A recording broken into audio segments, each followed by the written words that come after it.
Hey guys, this is Miriam at High Life Auto. I am out doing a video test drive on a 2006 Mazda MPV. If you've never been on my video test drives before, the way it works is I drive the vehicle on video and I tell you what I see, hear, think, smell, and feel to give you the best indication of being in the driver's seat without actually being in the driver's seat. I'm not a mechanic and this is not meant to be a 182-point inspection. Rather, this is meant to be a sneak peek into how the vehicle drives and any potential issues I notice as we go along. So we'll take a look around the vehicle, we'll take a look under the hood, and then we'll go for a drive. And these came in like last week and I just haven't had time to get them done yet. So here we go. I'm going to get a bunch of them done this next couple days. All right, so here's the Mazda MPV. It's a minivan. It's typically it's the smaller minivan. They get better gas mileage than many of the others. But I kind of like this one. I might go drive it for a little bit. But up here in the front, we've got probably 50% tires would be my guess. You can see there is some rust down on the rockers and then back here on the rear wheel wells. Back tires are very similar to the front. Looks like it's been cleaned inside. Looks like, I wonder if it's 6 seat belts or 7. Looks like it seats 6.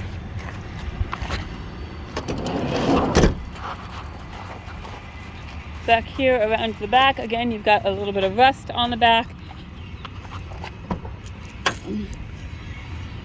But there's room back here for storage. These seats probably, I don't know, they probably don't fold down into there. But here's this body piece too, if you wanted to glue that one back on. But it's just a basic minivan. They typically get better gas mileage. I think that's kind of what you have going for you with the Mazda. On this side, it's got the same wheel well rust, the same rocker rust.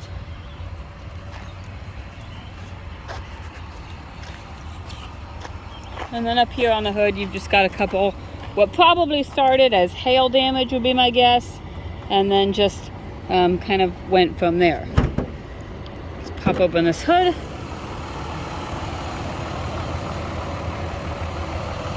The motor's really quiet.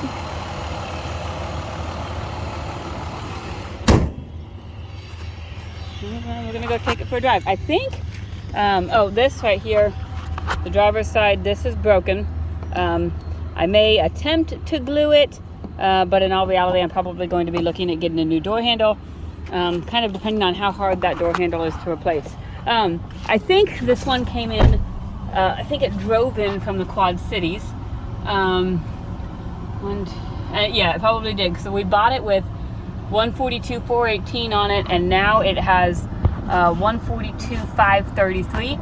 So it drove in from the Quad Cities, which there's your first test right there. And I did not get a report from them, but it's pretty decent. Looks like I've got a seatbelt light.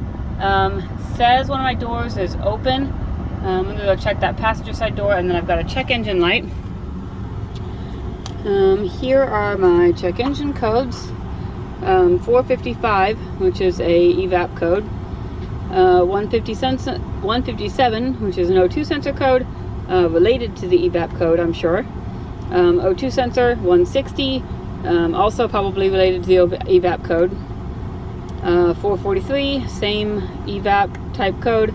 Now here's a couple pending ones that haven't set yet, so we'll see what they do. Cylinder 2 misfire.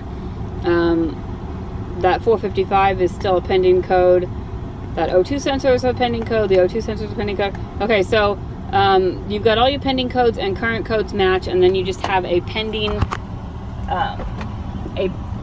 cylinder 2 misfire code. I'm just gonna make sure all my doors are shut. See if that light goes off.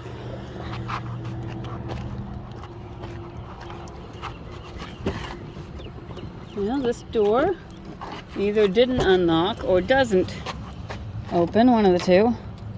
It's unlocked. Alright, so I have to look into that one, why that one doesn't open. Oh, it opens from the inside, but not from the outside. So, something with this door, opens from the inside, doesn't open from the outside. I don't have any idea why. That seems kind of silly to me. Okay, but there's that anyways.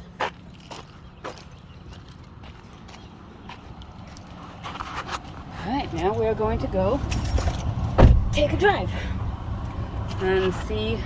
Well, no, before we gotta drive, we do this other stuff. Okay. Radio works. Your air conditioning does not blow cold. It doesn't blow hot, but it doesn't blow cold, so probably needs a charge would be my guess. Passenger side window works. Rear passenger side window works. Rear driver's side window works. And the driver's side window works. So all your windows work. That's a benefit. You don't need no stinking air conditioning. Of course I say that, but I'm an air conditioning snob. Okay, well, we'll go take it for a drive anyways. If Matt gets a chance, I'm sure that he will attempt to charge the air.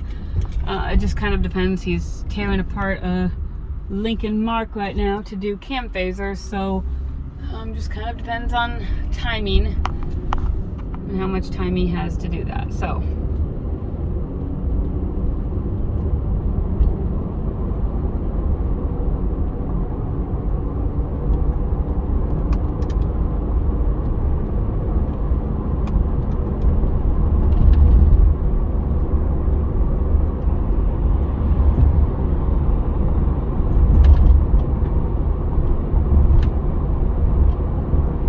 driving pretty decently. It has good power going up this hill.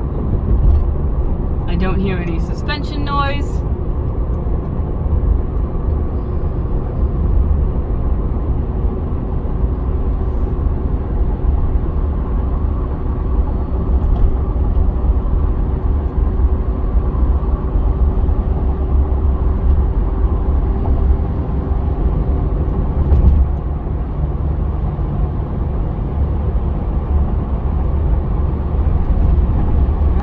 Up here at 60.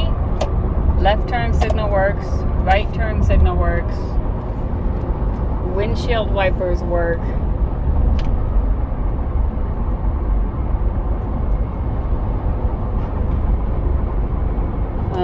Horn does not work. So whether that's a fuse or a clock spring or what that is, I'm not 100% certain. We're going to try our cruise. Cruise works. We're cruising right along at 55.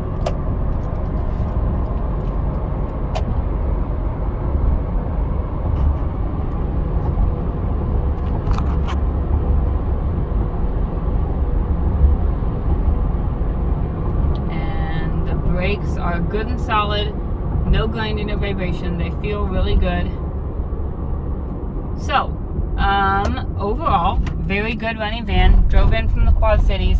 Has some check engine lights, mostly evap codes. I certainly don't feel any kind of misfire. I didn't see any kind of misfire when I had the hood popped.